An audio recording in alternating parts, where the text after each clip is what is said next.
It was past midnight, and I was driving down a long, empty stretch of highway. The road shimmered under my headlights, and the only sound was the hum of my tires against the asphalt. The world outside was a blur of darkness, the trees along the roadside standing like silent sentinels under the moonless sky. Then, out of nowhere, a man appeared on the shoulder of the road, thumb out, head low.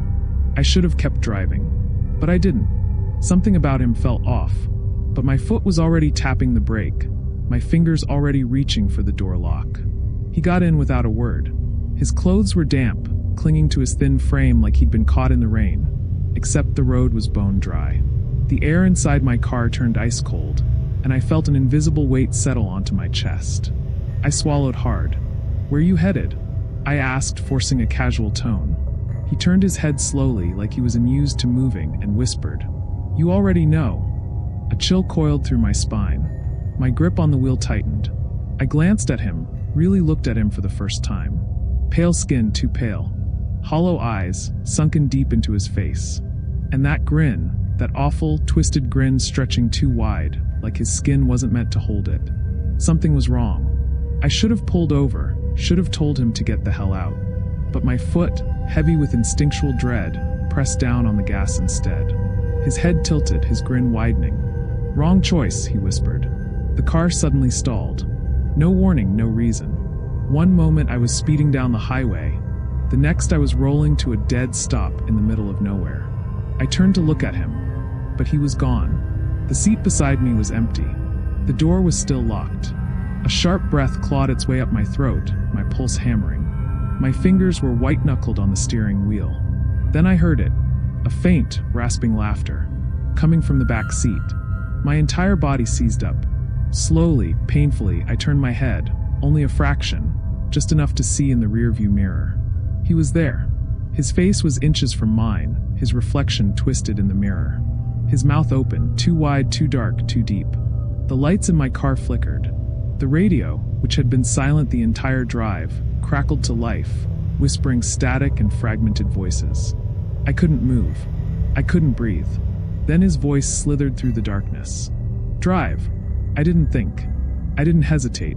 I slammed my foot on the gas, so hard I nearly peeled the rubber off my tires. The car roared back to life, headlights slicing through the blackness as I sped down the deserted highway. My heart was a drum in my ears. My breaths were ragged. My hands were shaking. I glanced in the mirror again. He was gone. The back seat was empty. I let out a shuddering breath. My fingers ached from gripping the wheel too tight. My mind raced, trying to process what had just happened. Maybe I had imagined it. Maybe I had dozed off for a moment, and it was all a trick of exhaustion. But then I noticed something. The passenger seatbelt was still fastened. And worse, the air was still freezing. I didn't stop driving until I saw the lights of a gas station up ahead, glowing like a beacon in the darkness. I pulled in too fast, tires screeching against the pavement. The station was nearly empty. Just an old man behind the counter, half asleep, and a teenage boy stocking shelves. The fluorescent lights buzzed overhead, their harsh glow making my skin feel raw. I stumbled inside, my legs unsteady. The old man looked up, his wrinkled face unreadable. "You okay, son?" he asked, his voice gravelly. I didn't answer right away. I just stood there, trying to shake the lingering chill from my bones. Then I said it. The stupidest, most reckless thing I could have said. I picked up a hitchhiker back there. The old man's face changed. His expression darkened, his lips pressing into a thin, grim line. The teenager stopped stocking shelves. For a long moment, nobody spoke. Then the old man exhaled slowly, his gaze heavy. "You didn't stop," he said. "On Highway 41, did you?" My stomach turned to stone. I hadn't checked the road signs in miles. But I knew. I just knew. "Yeah," I whispered. The teenager muttered something under his breath and disappeared into the back room. The old man sighed, rubbing a hand over his jaw. "You ain't the first," he said. "And you won't be the last." I swallowed hard. "Who is he?" The old man didn't answer right away. He just stared at me with something like pity in his eyes. Then he said, "No one knows." I stared at him. "He's been around for years," he went on. "People pick him up and then things happen. Cars stall. Lights flicker. And sometimes..." He trailed off. His eyes flickered toward the glass door behind me, toward the black stretch of highway beyond it. Sometimes, the drivers don't make it to the next town. A chill crawled up my spine. I turned, my eyes scanning the parking lot outside. My car sat there, idling softly, exhaust curling into the night air. The passenger seat was empty, but something inside me whispered that it shouldn't be, that it hadn't been. The old man shifted in his chair. "Did he say anything to you?" I swallowed, my throat dry as dust. "Yeah," I said. He told me I already knew where he was going." The old man's eyes darkened. He exhaled through his nose, slow and tired. "Then you're lucky," he said. "Lucky?" I scoffed, my voice thin. "I don't feel lucky." The old man just nodded, his gaze never leaving mine. "You made the right choice," he said. I frowned. "What do you mean?" He leaned forward, his voice dropping to a whisper. "You didn't pull over." My stomach lurched. "But I did," I said.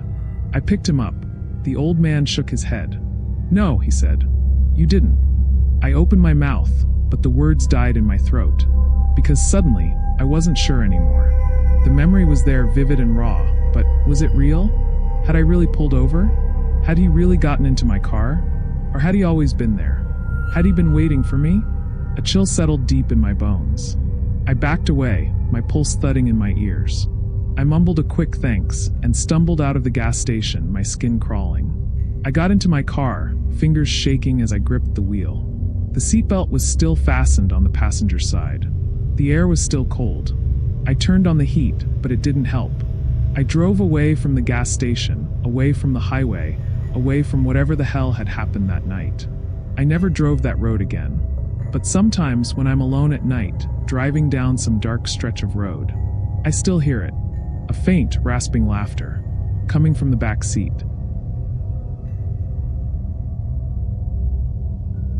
It started as nothing. Just a white van, the kind you see every day, boxy, unmarked, forgettable. I first noticed it just outside of town, sitting in the opposite lane at a stoplight. It didn't move when the light turned green, not right away. I didn't think much of it. But then, 20 minutes later, I saw it again. Same van. Same dull white paint, like an old refrigerator. Same tinted windows, black as midnight. I switched lanes. It switched lanes. I slowed down. It slowed down. At first, I thought it was a coincidence. But after an hour, I knew I was being followed. The highway stretched ahead of me, empty except for the occasional pair of headlights far in the distance. I told myself I was imagining things, that maybe I'd seen different vans that just looked the same. But I couldn't shake the feeling. That creeping, suffocating feeling. I gripped the wheel tighter. My knuckles ached. Then I saw a gas station up ahead. One of those lonely places where the lights are too bright and the night feels too dark just beyond their reach. I took the exit without signaling, hoping to throw the van off. It followed. I pulled into the station, my heartbeat drumming in my ears. The van glided in behind me, parking across the lot. The engine went silent. I stared at it through my rearview mirror. No one got out. I forced myself to breathe, to act normal. I stepped out and walked toward the gas pump, keeping my eyes on the numbers as I pretended to fill up. The van just sat there. No movement. No driver. The tinted windows swallowed the darkness, revealing nothing. I took my time, waiting for someone to step out. No one did.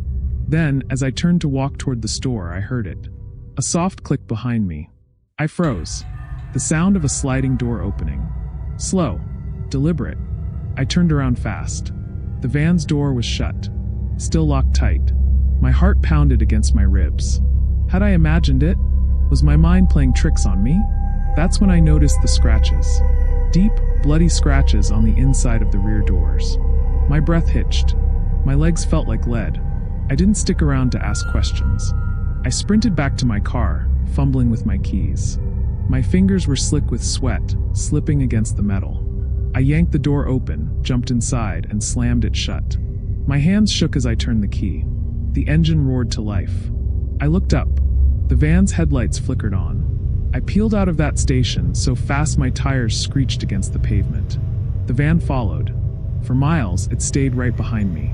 The speedometer climbed. 60, 70, 80. The white lines on the road blurred, but every time I looked in the mirror, the van was there. I tried to convince myself it was just some creep messing with me, some drunk loser playing a game. But deep down I knew better, because the van didn't drive like a normal vehicle. Its headlights never wavered, never dipped. It didn't slow down on turns, didn't lag when I pushed my car to its limit. It moved with an unnatural precision, smooth and steady, like it wasn't even touching the road. Like it was floating. The realization sent ice through my veins. I was being hunted. Hours passed. My gas tank dipped below a quarter. The van was still there. It never tried to pass me, never honked, never swerved, just followed, relentless, patient. The highway stretched into nothingness, no signs of life anywhere. I was running out of time, out of road. Then I saw the turn, a sharp, winding exit leading into the woods. I yanked the wheel. The tires screamed as my car veered onto the narrow road, kicking up gravel. Trees swallowed me whole, their gnarled branches casting jagged shadows under the pale moonlight. I drove blindly, my breath coming in short gasps. The road twisted and turned, narrowing with every mile. And then silence. I checked the mirror. The van was gone. I kept driving for another 10 minutes, heart still hammering. My hands ached from gripping the wheel. But the road remained empty, only the rustling of trees and the occasional chirp of unseen creatures filling the night. I exhaled a shaky breath. I had lost it. I found a small motel a few miles down the road. Some rundown, neon-lit place that smelled like dust and old cigarettes. I didn't care. I just needed rest. The woman at the front desk barely looked at me as she handed me the key. Room 12. I locked the door behind me and collapsed onto the bed, exhaustion finally catching up. The room was silent, the kind of silence that felt too heavy, too unnatural. But at least I was safe. At least I was alone. Or so I thought, because at exactly 3:13 a.m., I woke up to the sound of an engine. A low, humming growl just outside my window. My blood turned to ice. I turned my head, heart pounding against my ribs. Through the thin motel curtains, I saw them. Headlights. White. Unmoving. Waiting. The van had found me. I was exhausted. The kind of exhaustion that seeps into your bones, makes your head heavy, your vision blur at the edges. I had been driving for hours, my knuckles locked around the steering wheel, my body running on stale gas station coffee and pure willpower. I should have stopped for the night, but I didn't. Not on this lonely road.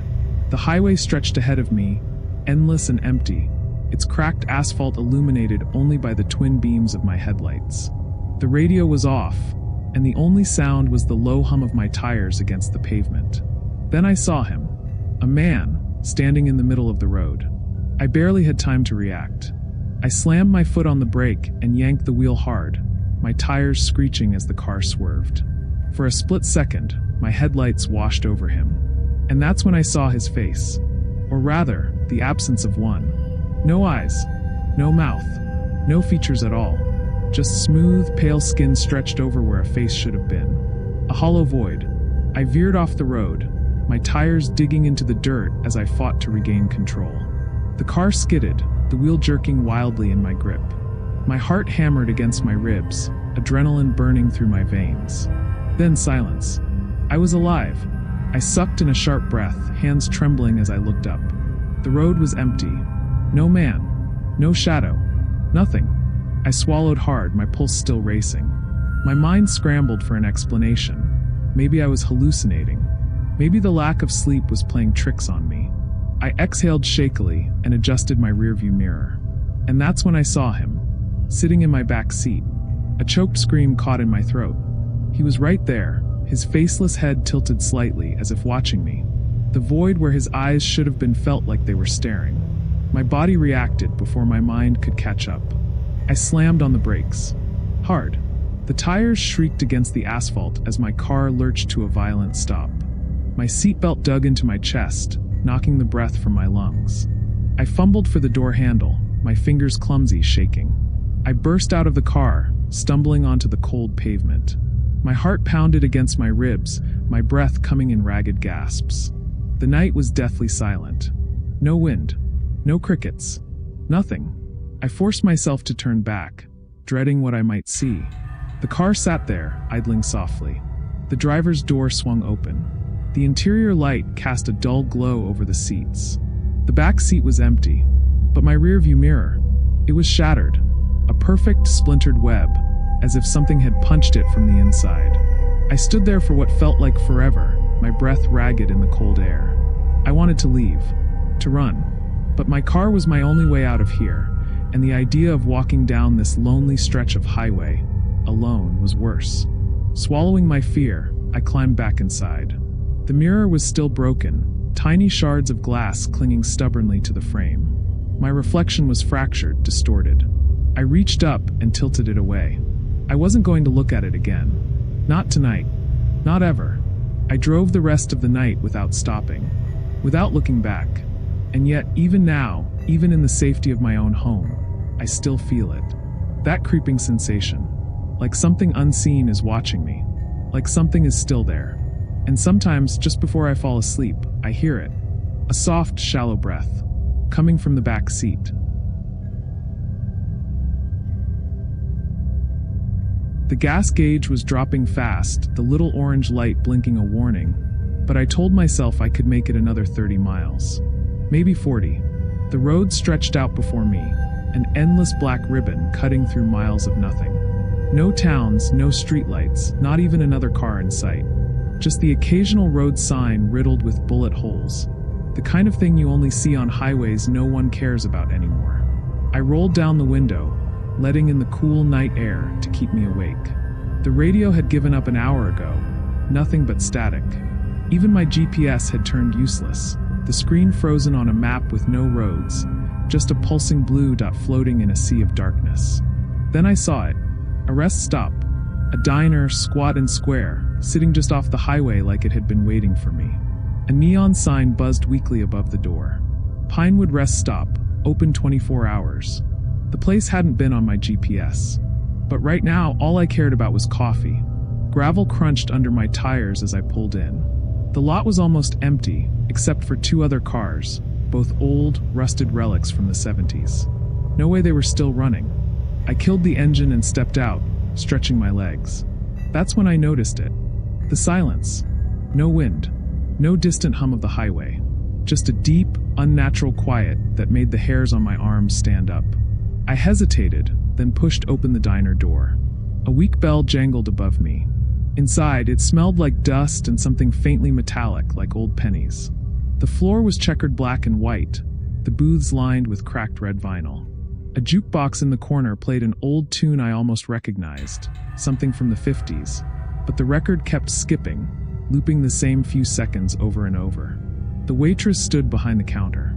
She didn't move. She just stood there, staring straight ahead, her uniform neat, her name tag reading Marlene. Her skin was too pale, almost plastic-looking under the buzzing fluorescent lights. I cleared my throat. Just coffee." She nodded, didn't blink, didn't speak.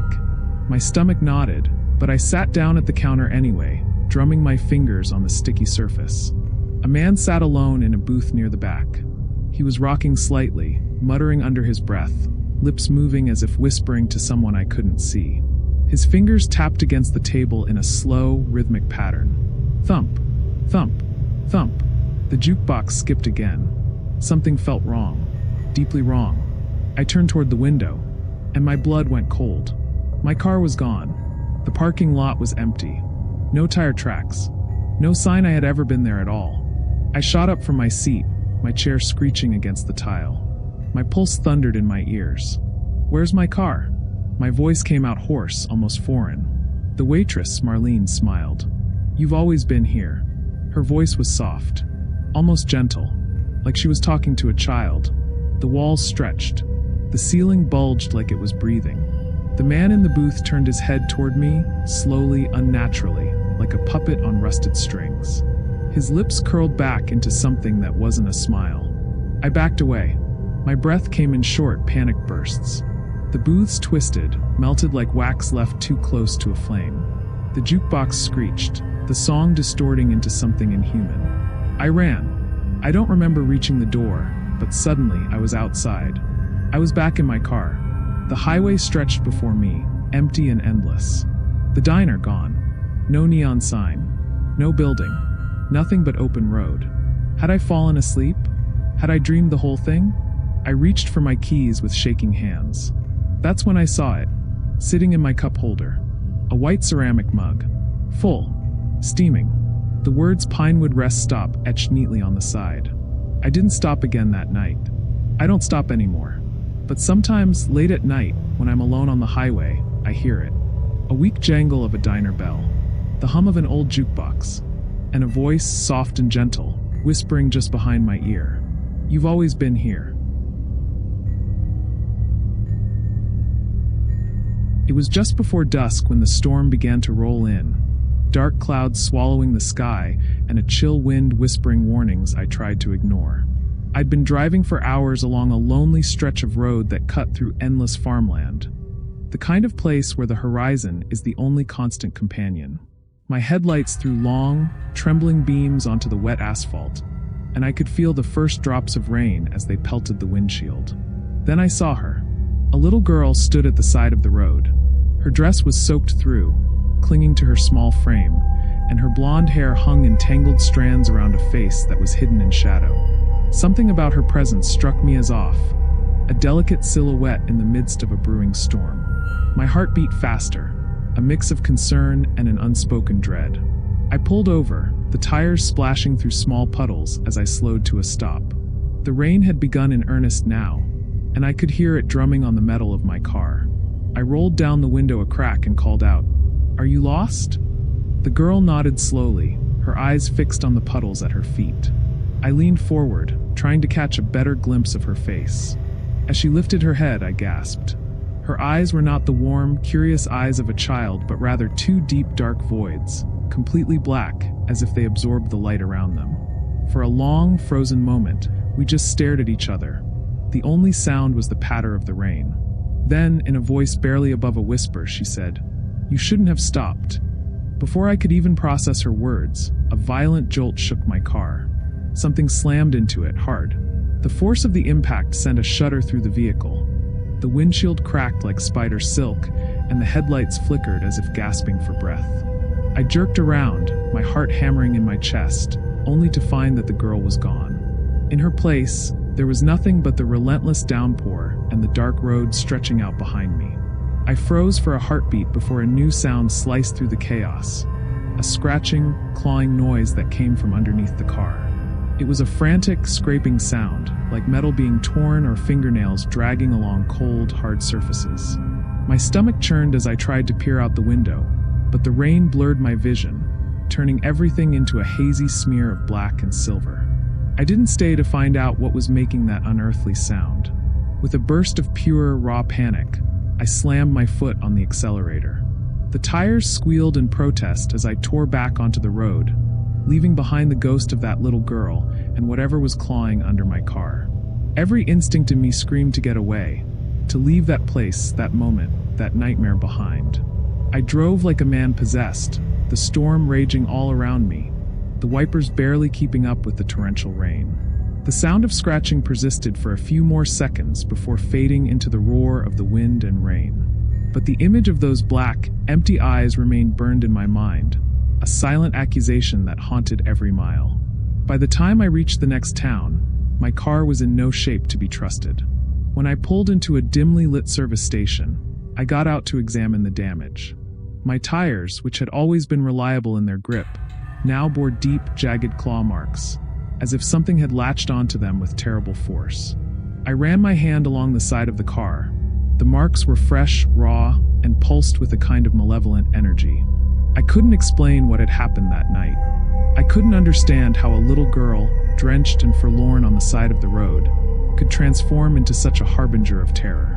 I could only recall her whisper, those words that made my blood run cold, and the frantic scratching from beneath my car. In that service station's harsh fluorescent light, I felt exposed, vulnerable, as if the storm outside had followed me in. I sat there for a long time, watching the rain cascade down the windows and wondering if I would ever drive that road again. The memory of those empty eyes and the mysterious marks on my tires were etched into me like a scar. I eventually left the station and drove away, a silent promise echoing in my mind. I would never stop for anyone on that road again. The storm continued long after I left, but it was the ghost of that child, and the terror she left behind, that would haunt every dark, lonely mile for years to come.